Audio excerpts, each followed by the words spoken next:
Hello বন্ধুরা, আজকে আমি করেছি খুব সহজ একটা রেসিপি আর খুব সাধারণ একটা রেসিপি।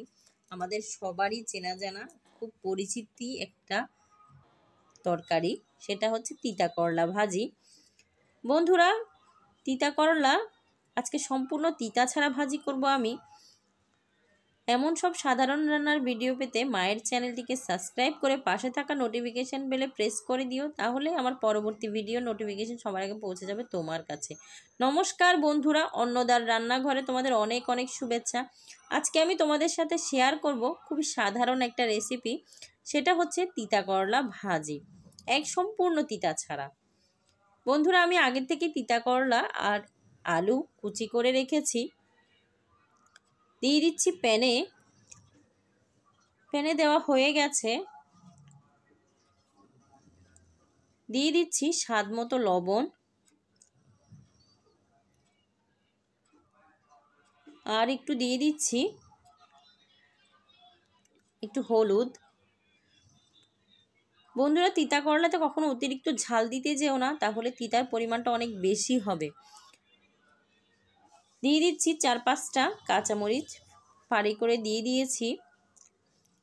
বন্ধুরা, তিতা করলা তিতা না হওয়ার জন্য 2টা টিপস সব সময় ফলো করবে। তোমরা যারা জানো তো জানো, আর যারা জানো না তাদেরকেই বলছি।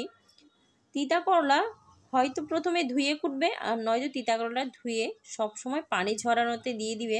তিতা করলাতে যত বেশি পানি থাকবে তিতার পরিমাণটা তত বেশি হবে। আর একটা কথা, তিতা করলাতে কখনো অতিরিক্ত ঝাল দিতে যেও না, তাহলে তিতা করলা অতিরিক্ত তিতা হবে। তিতা করলা এটাকে বলাই হয়েছে তিতা করলা, সেজন্য তার প্রাকৃতিক একটা তিতা থাকবে। কিন্তু অনেকের এই 2টা কারণেও তিতা অতিরিক্ত হয়। এই 2টা কারণ ফলো করলে তিতার পরিমাণটা অনেক কমে যাবে, খেতেও খুবই ভালো লাগবে। আর তিতা করলা তো অসাধারণ, সেটা সব সময় তিতা করলা খেতে পারলে আমাদের জন্য অনেক উপকার, অনেক ভালো। সেটা তো অনেকেই জানো। অবশ্য সেটা বাচ্চারা খেতে চায় না, কিন্তু আমরা বড়রা যারা খাই তাদের কাছে অনেক ভালোই লাগে গরম ভাতে। বন্ধুরা, তিতা করলাটা ভাজি করার সময় খুবই স্লো আঁচে ভাজি করবে, কারণ এটা স্লো আঁচে ভাজি না করলে পুড়ে যাওয়ার সম্ভাবনাটা অনেক বেশি, কাঁচা কাঁচা থেকে যাবে।